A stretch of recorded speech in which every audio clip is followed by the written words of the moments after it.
dos adultos, dos idosos, de qualquer um que seja, mas que tema a palavra de Deus. Louvado e agradecido seja o teu poderoso nome, Senhor. Te agradeço, Senhor, por tudo, Pai, que o Senhor tem feito, Pai. Louvado e agradecido. Amados irmãos, eu não vou lhe pedir perdão por estar chorando, porque é bom quando a gente limpa o nosso coração diante de Deus. Mas eu peço que você abra sua Bíblia no livro de Apocalipse, capítulo 1, e versículo 9.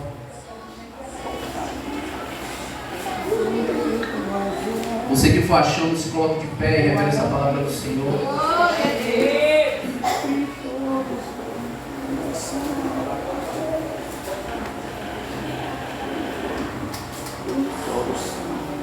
Louvado e agradecido seja o nome do nosso Senhor Jesus Cristo.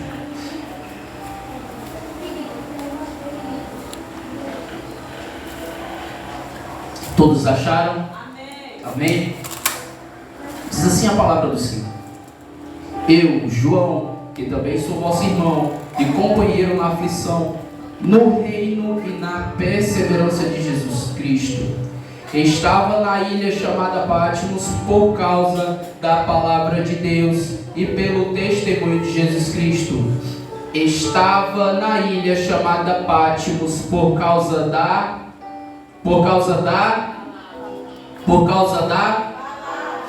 da palavra de Deus e pelo testemunho de Jesus Cristo. Eu fui arrebatado no Espírito no dia do Senhor, e ouvi detrás de mim uma grande voz como de trombeta, aleluia, Senhor Jesus Cristo, que dizia: o que vês, escreve-o no livro e envia-o às 7 igrejas que estão na Ásia, a Éfeso, a Esmirna, a Pérgamo, a Tiatira, a Sardes, a Filadélfia e a Laodiceia. E virei-me para ver-me quem falava comigo, e virando-me vi 7 castiçais de ouro. Amém? Amém. Pode ser estar glorificando o nome do Senhor.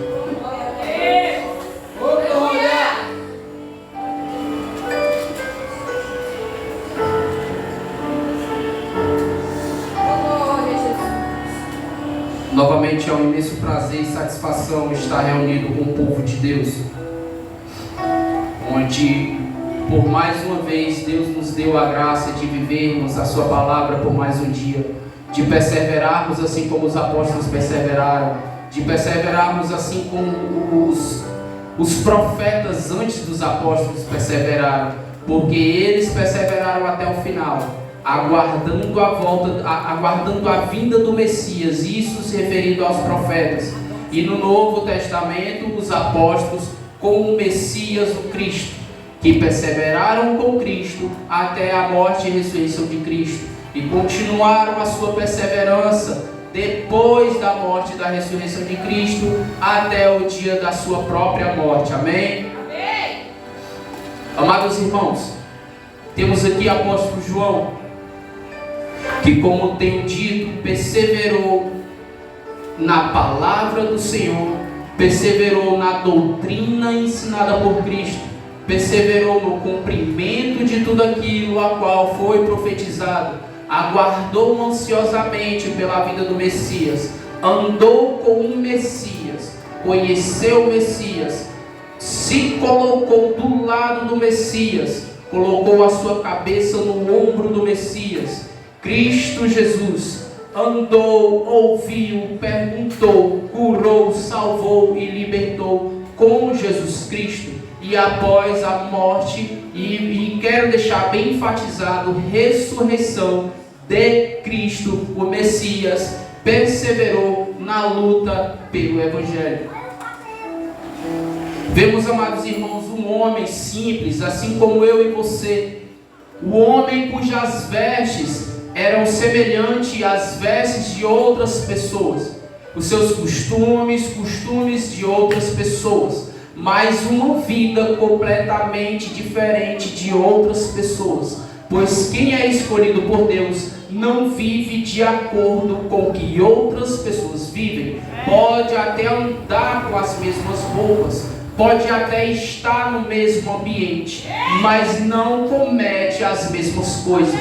Assim como os profetas no Antigo Testamento, não é velho, é o Antigo Testamento. Assim como os profetas no Antigo Testamento eram ensinados de criança até a sua maturidade para se comportar como pessoas eleitas e escolhidas por Deus.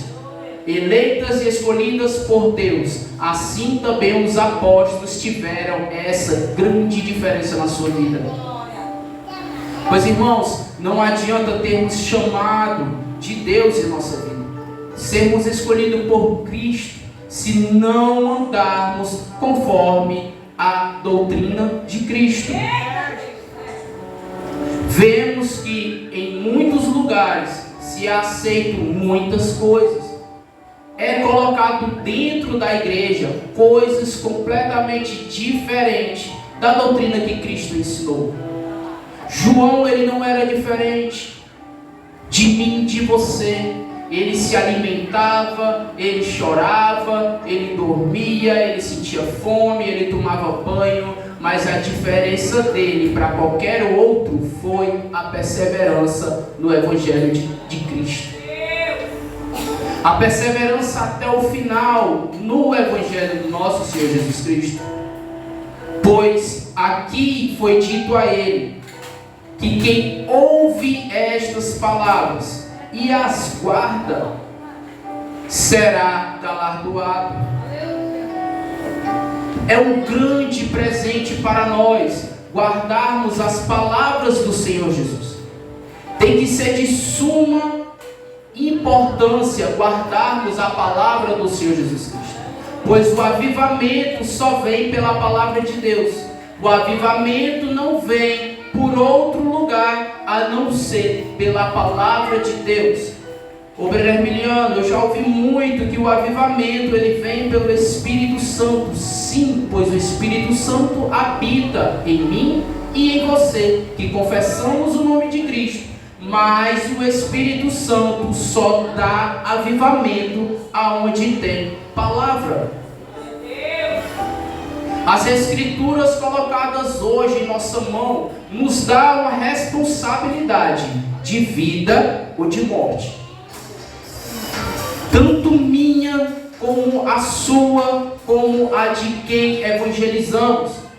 Essa grande responsabilidade dita aqui no começo pelo presbítero Daniel, que é a responsabilidade de ministrarmos a palavra de Deus. Nós somos responsáveis pela vida do nosso próximo, através da palavra do Senhor. O ministério de João, ele se inicia quando Jesus o escolhe. O ministério de João se inicia com Cristo, quando Jesus Cristo o chama para ser seu discípulo. Não o chamado, mas o seu ministério. Porque o nosso chamado é escolhido por Deus até mesmo antes de sermos formados. Só que o nosso ministério, ele se inicia quando confessamos o nome do Senhor Jesus. Pois até antes de confessarmos o nome do Senhor Jesus, nós temos o chamado, mas não exercemos o ministério. É da mesma forma quando eu chego em uma entrevista de emprego. Eu fui chamado para ser entrevistado. Só exercerei a função a partir do momento que eu for efetivado na empresa. Irmão Emiliano, quer dizer que a palavra do Senhor é como uma obra, é como um empreendimento, é como uma empresa? Usamos alegoricamente essas coisas para falarmos praticamente ou falarmos diretamente como parábolas, para que a gente possa entender nos dias de hoje. A questão não é o negócio, mas a questão é como executar aquilo que Deus lhe preparou, aquilo que Deus colocou no seu coração. Existem muitas empresas que dão cursos aos seus funcionários, para que eles possam exercer com excelência, escute bem essa palavra, para exercer com excelência a sua função. Assim como nós, que apenas dizemos, eu apenas sento na cadeira, eu não tenho do que saber, eu só preciso ir para a igreja, ouvir, acabar meu culto e eu ir embora. Não, irmão, você vem para cá para ser preparado, para servir com excelência ao reino de Deus. João e todos os outros apóstolos aprenderam com Cristo para servir com excelência no ministério de Jesus, para salvar almas para o reino de Deus. E agora preso na ilha de Patmos, preso por Domiciano, se eu estiver enganado, né? A palavra certa é essa, né? É assim? Se estiver errado, me corrija, tá? Para mim é até difícil pregar na frente do Senhor, se eu errar, que misericórdia. É o receio de um aluno para um professor, né? A gente sempre treme no que falar, a pessoa duas vezes gagueja muito assim dizer, porque tive o prazer de aprender muitas e muitas coisas. E não tive só o prazer, como continuo tendo o prazer de conhecer cada vez mais a palavra de Deus através da vida do presbítero Daniel. Pois ainda hoje conversamos sobre a palavra de Deus. Irmãos, não há nada mais agradável do que duas pessoas ou mais pessoas se sentarem e aprender sobre a palavra do Senhor, dividir conhecimento, agregar conhecimento um para a vida do outro. É assim também que está dentro da palavra do Senhor, é aprendermos uns com os outros. João agora aprende para ensinar. João é doutrinado para doutrinar. Uma das hipóteses do motivo, a não ser pelo testemunho, como ele mesmo fala aqui, que foi preso pelo testemunho que ele dava de Jesus. Outra alternativa que dizem os historiadores é que ele foi preso com permissão de Deus para que ele pregasse a palavra de Deus na ilha de Patmos. Pois a ilha de Patmos ela é praticamente dividida em duas, quase do mesmo tamanho, com montanhas pequenas, onde a mais alta é chamada, se eu não estiver enganado, montanha do profeta Elias, se eu não estiver enganado, né? É mais ou menos isso, né? Do profeta Elias. A mais alta montanha lá. E ela não chega a ser tão alta, pois as pessoas que eram levadas cativas para lá precisariam ser vistas. Então em grandes montanhas ficaria fácil de perder eles. Por isso essa ilha um pouco isolada, não muito, ela é um pouco isolada. Em sua divisão há uma pequena passagem para o deslocamento dentro da ilha de uma parte para a outra. Essa pequena passagem, ela só poderia ser utilizada com permissão. E agora João está preso na ilha de Patmos, chamada Patmos. Hoje ela tem outro nome, mas chamada de Patmos. Se eu não estiver enganado, né, ela foi trocada de nome. A ilha chamada Patmos, por volta do ano, acho que 95 depois de Cristo, 96.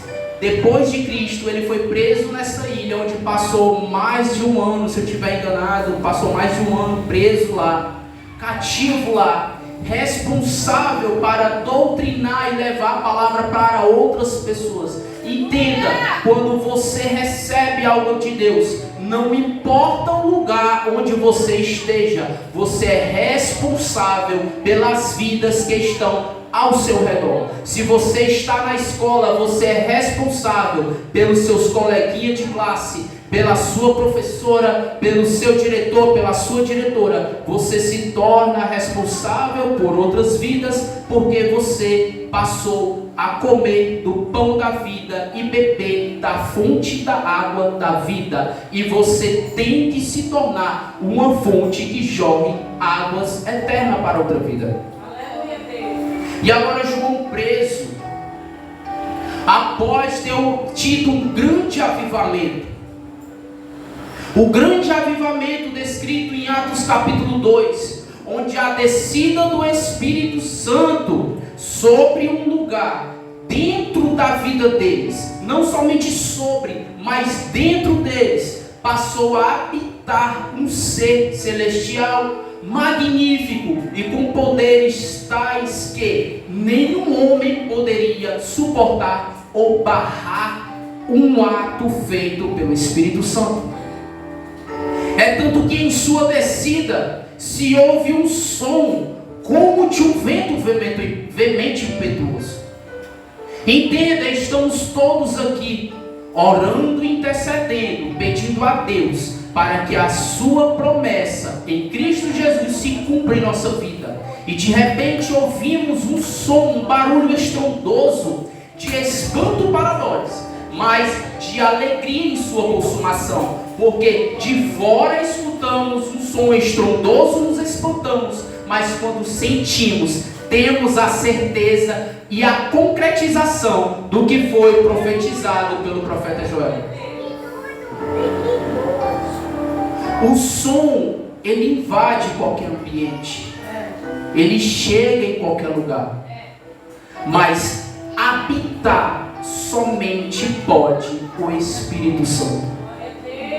Pois não adianta termos eloquência, termos som, falarmos, se não houver o Espírito Santo habitando dentro de nós. E João entendeu isso, e é tanto que quando ele foi preso em Patmos, ele não cessou sua pregação, ele não cala a sua voz. Não foi o ambiente, profeta, que mudou João, mas João passa agora a mudar o ambiente. Ele passa a ter visões dentro de um ambiente que não é favorável a ele. Ele passa a observar, a conhecer e a ouvir coisas. Glória a Deus. Ele passa a observar, a sentir, a ouvir, e ver coisas que ele nunca tinha visto. Já tinha sentido algo poderoso dentro dele. Agora esse Espírito leva a um lugar onde além de sentir, ele vai passar a ver. As visões dele são magníficas. Que quando ele olha para trás, ele vê 7 castiçais de ouro e um ser andando entre os 7 castiçais com a semelhança de um homem. E quando ele pede, aliás, lhe é dada a revelação de quem é este homem e de quem são esses 7 castiçais, ele entende, porque ele tem que enviar o que ele está escrevendo às 7 igrejas.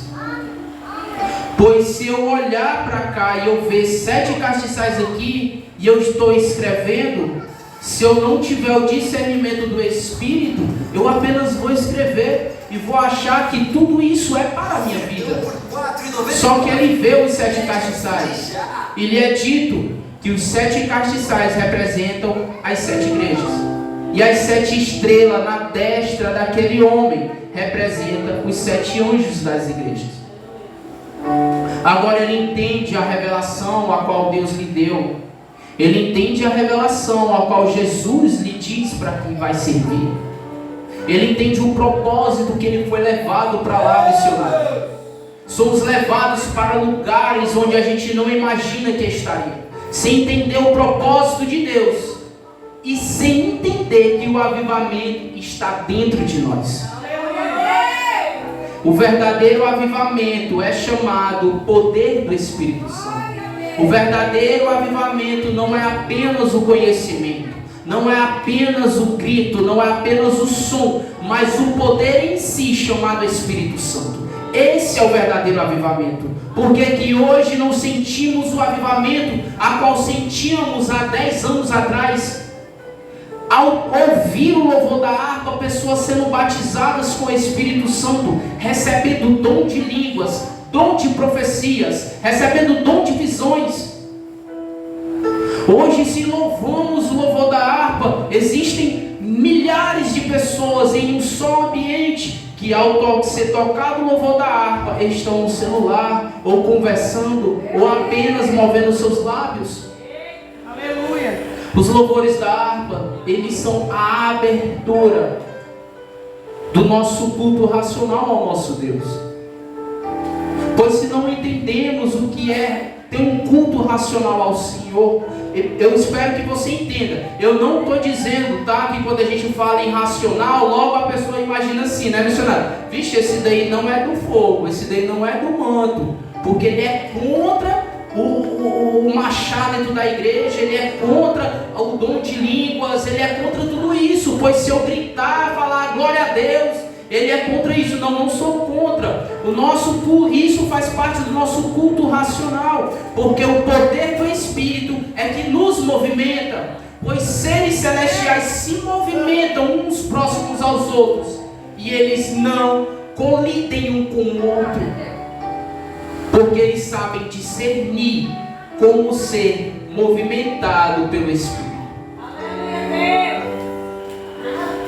E os profetas entenderam isso, e agora os apóstolos entendem isso, que esse poder do Espírito lhe dá poder sobre todas as coisas, porque assim Jesus disse também. Você tem poder sobre a enfermidade, porque ele é dado o dom de cura. Você tem o poder sobre visões, porque ele é dado o poder, o dom da visão. Você pode profetizar, porque Deus deu o dom de profecia. E agora João vê tudo quanto lhe é mostrado, passa a entender, porque existe um ser lhe guiando, lhe mostrando e conversando com ele. Porque quando nós apenas olhamos para cá e não dialogamos, não conversamos, nós nos reprimimos ao nosso próprio pensamento.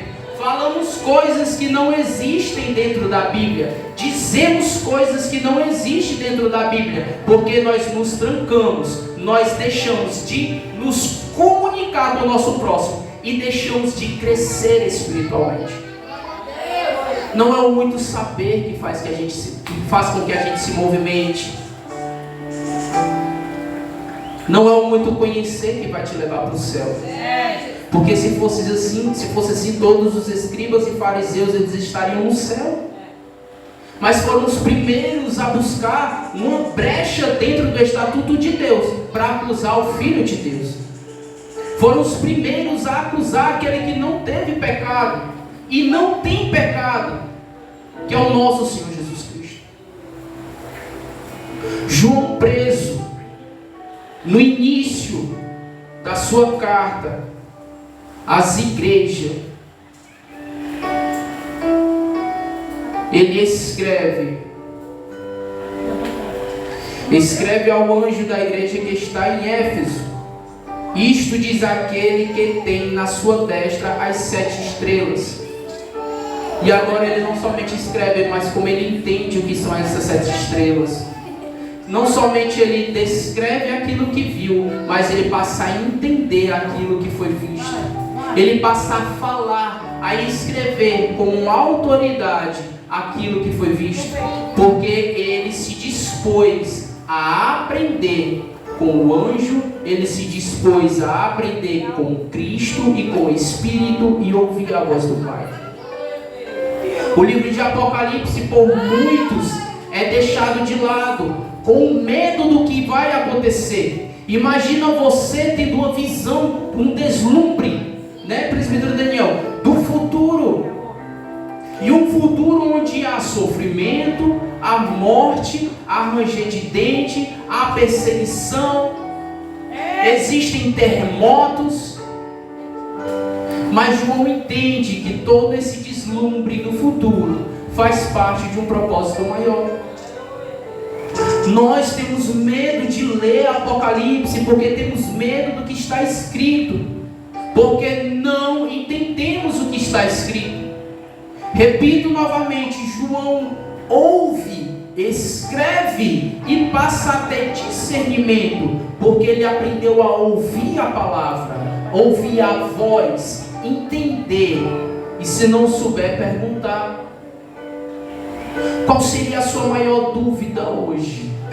É sobre a palavra ou sobre a sua salvação? A nossa maior dúvida são as duas, porque se não entendermos a palavra, não seremos salvos, porque somos salvos pelo poder da palavra. Aleluia! Quando entendemos a palavra, somos salvos por ela. Assim, quando também negligenciamos, somos condenados por ela.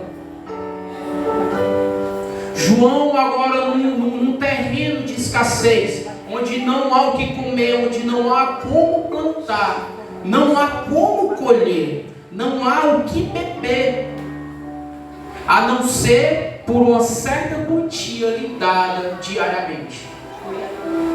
Pois ele não está lá por brincadeira, ele não cobrou para ir pregar lá, ele não teve um barquinho fretado que pudesse levar ele, ele não teve roupas de luxo, ele não teve nada de bom para levar lá para lá, a não ser a palavra de Deus, que é o maior tesouro que nós cristãos temos.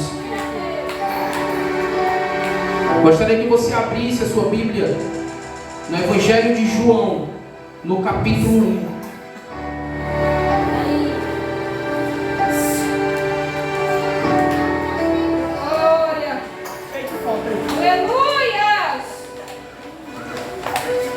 O Evangelho de João, capítulo 1, diz assim, da palavra do Senhor, a partir do versículo 1. No princípio era o Verbo, e o Verbo estava com Deus, e o Verbo era Deus. Ele estava no princípio com Deus. Todas as coisas foram feitas por Ele, e sem Ele nada do que foi feito se fez. Nele estava a vida, e a vida era a luz dos homens. E a luz resplandece nas trevas, e as trevas não resplandecerão contra ela. E as trevas não resplandecerão contra ela. Houve um homem enviado de Deus, cujo nome era João. Este veio para testemunho, para que testificasse da luz, para que todos crescem por ele. Não era ele a luz, mas para que testificasse da luz. Ali estava a luz verdadeira, que ilumina a todo homem que vem ao mundo. Essa é a descrição de Jesus Cristo. Jesus Cristo como um Verbo encarnado entre nós. Jesus Cristo agora, já que tudo foi feito através de Jesus, através da palavra, porque o Verbo ela é usada para criar, para fazer, e esse Verbo agora se faz carne e nasce como um homem, com um corpo limitado. Entenda, o corpo é limitado, mas o espírito não. João entende que Jesus veio como um homem, propício a falhas, mas não falhou, propício ao pecado, mas não pecou. Ele estava ali, ouvindo as palavras de um homem, que para todos os outros, para a grande maioria, era mais um mentiroso, mais um falso profeta, mais um adivinhador, mais um enganador. Porque Jesus dizia: eu sou o pastor, e as ovelhas ouvem a minha voz. Quem é que quer ouvir? Quem é de nós que quer ouvir que outro homem pode me guiar para o céu? A nossa mente limitada, ela recusa qualquer liderança, ela recusa qualquer palavra de alguém que esteja acima de nós, porque sempre queremos ser superior. Quando nos colocamos debaixo de um teto espiritual, quando nos colocamos debaixo da proteção espiritual de um pastor, de um presbítero, de um diácono, nós estamos sendo submetidos a passar por fogo e por água. Porque sem essa submissão verdadeira, e eu enfatizo, submissão verdadeira de uma liderança, sem essa submissão, nós não somos submissos a Deus. Ainda que o seu pastor erre, ainda que ele lhe calunie, que lhe levante falso, para não falar a palavra errada, porque eu ia falar errado, ainda que ele lhe levante falso, eu não peço para que você fique lá, mas se possível for, não retruque, não devolva as palavras. Tenha a sua cabeça no lugar. Foque naquilo que Jesus Cristo lhe ensinou. Imagina um homem te obrigando a andar 1 quilômetro e você dizer para ele: amigo, você está me obrigando a andar com você, mas agora eu, por livre e espontânea vontade, não é pressão, não é por livre e espontânea pressão, é por livre e espontânea vontade, vou andar mais 1 quilômetro com você e eu vou lhe ouvir. Tem pessoas que lhe oprimem porque não tem quem escute ela. Tem pessoas que lhe roubam porque não tem que lhe dê um apoio. Tem pessoas que tomam a sua paz porque não sabe aonde encontrar paz. Tem pessoas que lhe atribulam porque não sabe onde encontrar tranquilidade. E essas pessoas foi que Jesus veio para elas. Jesus já veio para você e o Espírito Santo habita em você. Assim como João entendeu que o Espírito Santo habitou nele, e por isso ele foi para ser preso, para ser pisoteado, para passar fome, para passar frio, para passar calor, em uma ilha vulcânica, né? Não é assim, presbítero? Uma ilha vulcânica onde haviam tremores, rajadas de vento forte, onde havia tribulações.